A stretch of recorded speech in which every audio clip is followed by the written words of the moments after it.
This is a Rogue Media Network podcast.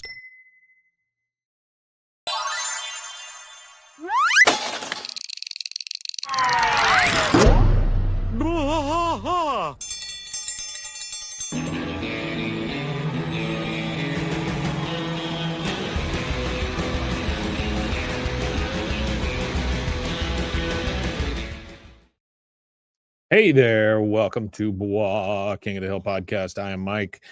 Oh, and I'm Mike. Rusty is not here. He worked overnight, and we were supposed to do this morning. He fell asleep. I'm assuming he's asleep again now because he works nights, and so I figured I'd come on and do this Friday with you guys. So today, probably a shorter one, but I wanted to service our Friday folks. So it's a That Ain't Right Friday. And I wanted to address the news that came out about King of the Hill. I think it came out last week, but I just wanted to address things. Hey, Ghetto Cowboy 33. So King of the Hill, this is from the Hollywood Reporter. King of the Hill renewed for season 16 and 17 at Hulu. This is by Rick Porter. It's from October 30th, so it's last week. 10 a.m. Fire up the propane grill. King of the Hill is staying around for a while longer. Hulu has ordered 2 more seasons of the revived animated series, the 16th and 17th overall, and 3rd and 4th seasons as a streaming original. King of the Hill aired on Fox for its 13th season run. We know all that. Season 14 premiered in August and is the first half of Hulu's initial 2-season, 20-episode order. Season 15 is set to debut. I mean, you guys understand that like in 2 weeks, it's Thanksgiving, right? That's insanity. The show's return brought in big viewing numbers for Hulu during the week of season 14's premiere. I want you guys to listen to some of these numbers. During the week of season 14's premiere, King of the Hill racked up 1.21 billion viewing minutes, according to Nielsen, with more than 3/4 of that coming from the new episodes. The remainder was for the show's prior seasons. It spent 4 weeks on Nielsen's top 10 original streaming series chart, accumulating 2.91 billion minutes. That is 485 million hours of viewing over that time. Disney says King of the Hill has now passed 1 billion hours of watch time worldwide on Hulu and Disney Plus. So to me, I would think the people that should be the saddest are the people at Fox, because they're the ones that canceled it to begin with. Now, I will say this, that several years away from the cancelization and King of the Hill kind of becoming a little stale, in my opinion, we're back. And that gives you a lot of time to kind of go over all the things, right? It gives you a lot of time to think about the characters. It gives you a lot of time to catch up with the times that are a-changing. And it also allows you to hire writers that grew up watching the show, or writers that are able to reflect on the old episodes and bring us all this new stuff. And so I am super excited about there being more, because honestly, I had a conversation with somebody about this today. There used to be that a season would give you about 22 episodes, unless you were Beverly Hills 90210, and then it was like 30 or something. And that was every season, right? Every season was very expensive. I remember when Miami Vice became the first TV series to do $1 million an episode, and that was a big deal. Now it's nothing. But now if we get eight episodes, we're supposed to be lucky. And it, to me, it seems like the production quality has gone down some, because I'm sure there's more money to be made in producing things cheaper, which, duh. And it seems like time to produce these things has gotten shorter. So I'm not real sure why we're getting less, but I guess there's just more money in it for them. Also from Cracked, this is from our buddy Keegan Kelly. Hulu announces that King of the Hill revival is getting 2 more seasons. The streamer confirmed seasons 16 and 17 for over a decade. King of the Hill is iconic, blah, blah, blah, blah, blah. Then Hulu blessed us with 4 more years. It's a big deal. This past August 1st season, let's see if there's anything else here. Again, this is from the Cracked article we just read from the Hollywood Reporter. King of the Hill was already set to premiere season 15 on Hulu next year. Then earlier today, the streamer announced that it had extended the show's contract for 16 and 17. This is from October 30th as well. Before we knew how well King of the Hill creator Mike Judge and his team would pull off the return to Ireland, Hulu handing out this Futurama-sized extension would have read like a bad omen and a shameless cash grab. And that is very true. But now we're giddy as Hank Hill at a soccer game. So, yeah, I think that's a very good point. If you had told us you're going to give us 4 seasons of 10 episodes apiece, then we probably would have been like, okay, great, 4 mediocre seasons. But we've seen what they can do. And I, for one, am very pleased with the new episodes. I thought, especially the way the season ended, very well done, very heartfelt, and it made me feel like I was watching the old show. All right, it goes on to say, as Hulu boasted in its official press release, by the way, Hulu is not a thing. Hulu is now Disney Plus, so it's a weird time.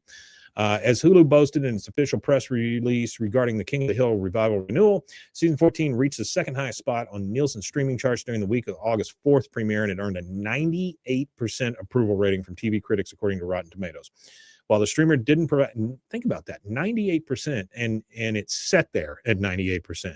You know, there are a lot of things that when they come out, like it's one review and it's 100% rotten or whatever, or 100% fresh. And I've gotten to where I don't believe them. Now, if something is sitting there for a while and the rating doesn't go down too much, then you know you might have something on your hands because the rest of the people in the world have watched it and they think it's okay too. Of course, you know, a lot of people voted for certain people, and we thought that was okay. 98% approval rating, no politics. 98% approval rating from TV critics, according to Rotten Tomatoes. While the streamer didn't provide an update on when exactly, in 2026, King of the Hill fans can expect season 15, knowing that the next 10 episodes won't be the end of the road for Hank, Peggy, and Bobby and their neighbors is enough to make the wait more bearable. I also hope that it's enough time for them to write what happened to Luann and Lucky, because I need to know that.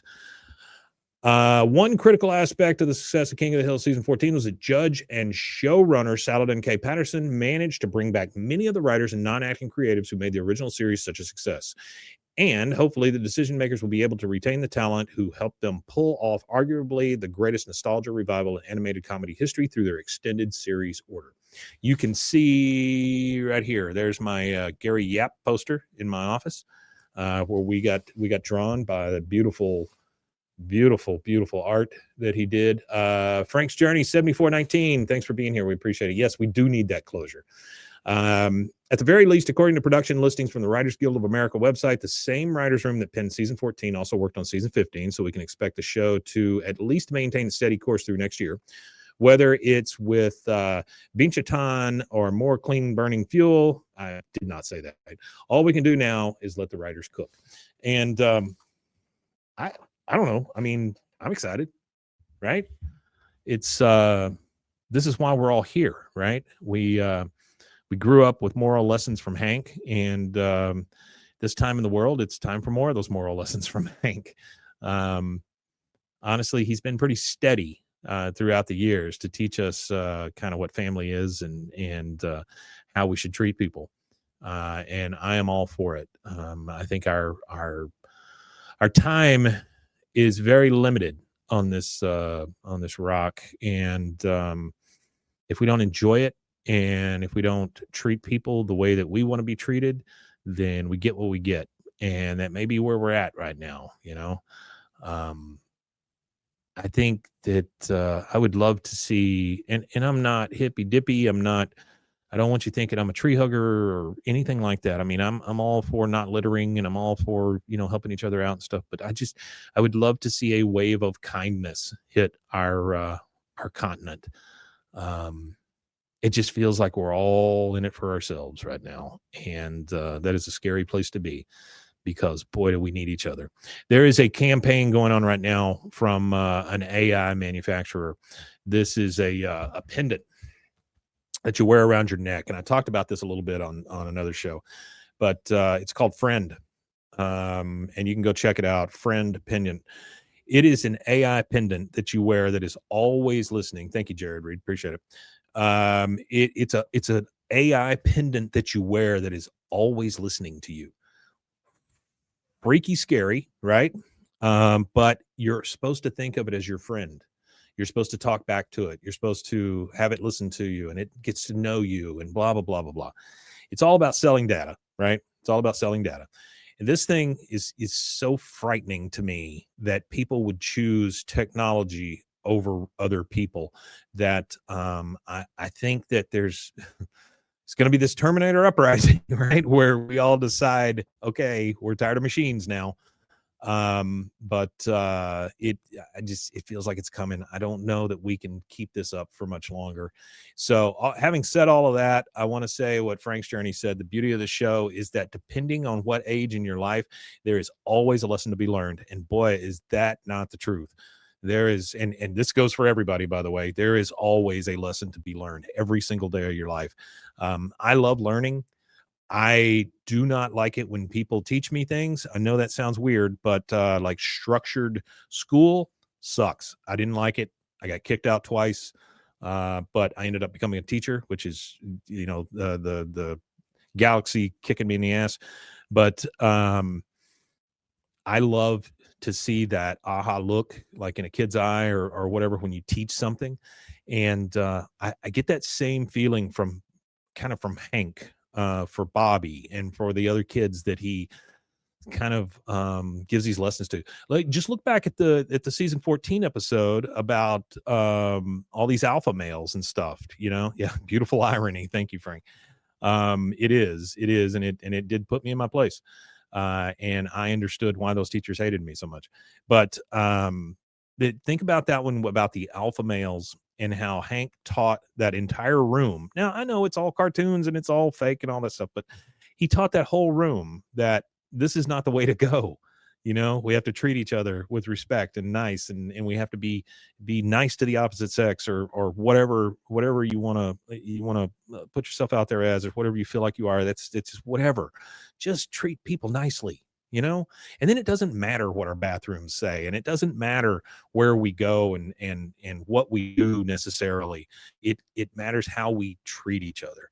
And I think one thing about this show that it will always teach us is that we need to be nicer to each other, and we need to love our family, and we need to keep them close. It's so easy to push them away. My mom's going through stuff now, and it's really, I've started to think, there's going to be a time probably soon that I don't have a mother, which is really odd. But I also don't want her to be in pain. So, there's that humanity at stake there.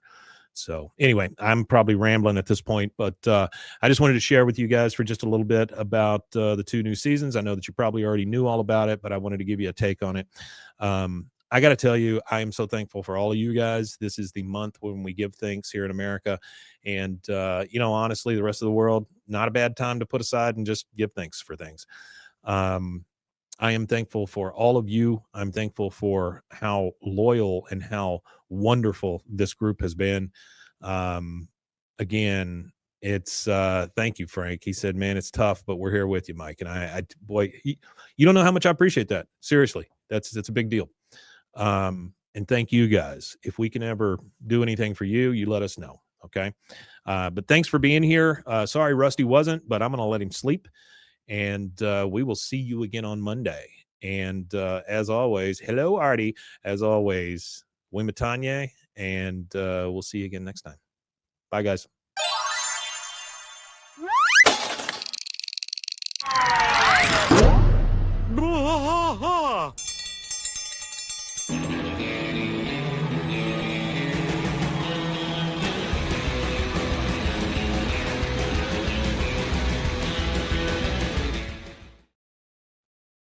All right, guys, if you're still there, thank you so much. I really appreciate it. Sorry I was a little short, but Frank's Journey, thank you. Artie, thank you.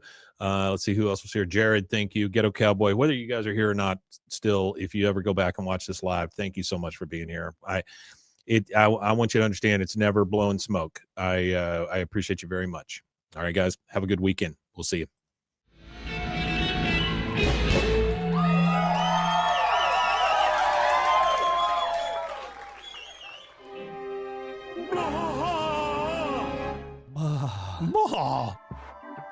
This has been a Rogue Media Network production.